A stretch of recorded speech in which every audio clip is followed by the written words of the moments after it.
I want to talk about this subject for the 1,000 millionth time.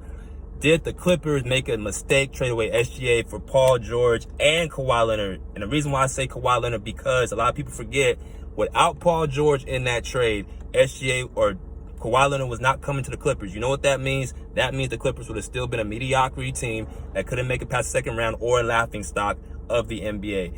If Kawhi Leonard does not get a second star to come with him, he was not coming to the Clippers. He probably would still be in Toronto, or he would find a way to go to another team. That's what the situation was. He just won a championship in Toronto. He understood how the league was going. It was dynamic duos. He needed a second star, right? It was not subjective of him to continuously go through that route like he did in Toronto, playing without a second co-star the way the league was running.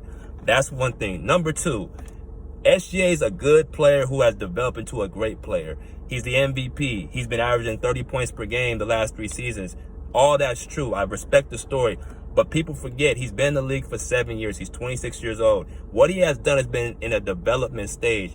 He hasn't been in the league for 3 years. He was been in the league for 7. So what was going on those first 4 years of his career? The first year in LA, coming off the bench. That's why the Clippers traded him. He goes to OKC the first year with Chris Paul. They make it to the playoff as the 5th seed. Now you fast forward 3 seasons after that first year in OKC.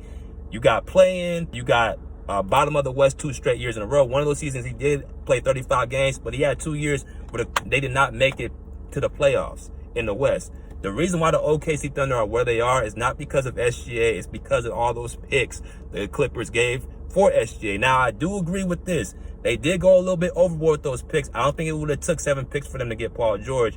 But if you're asking me if I would have traded Paul George for SGA straight up, I'm doing that trade 1,000 of 1,000 times. What Paul George did in 2021, SGA could not have done, taking us to the conference finals. He was not prepared. And that's what SGA was going to have to ask to be due, because Kawhi Leonard was out for 4 straight postseasons in a row. So without that, they're not winning anything as long as Kawhi Leonard's on that court. And that's where it starts, ends, and begins.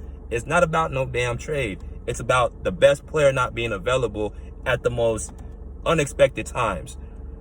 If Kawhi Leonard's on the court, the Clippers have a championship, and nobody's talking about this dumbass trade.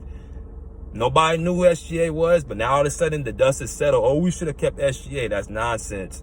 You don't keep a guy and have the opportunity to get a MVP caliber player like Paul George, who was top 3 in MVP and top 3 defensive player of the year, and pass that up over a rookie because a guy in Doc Rivers who ain't won a goddamn thing since 2010 with a super team in Boston told you to. Kawhi is a 2-time champion. He knows what it takes to win. And by the way, if I'm not mistaken, I'm pretty sure that Lawrence Frank won Executive of the Year for that trade.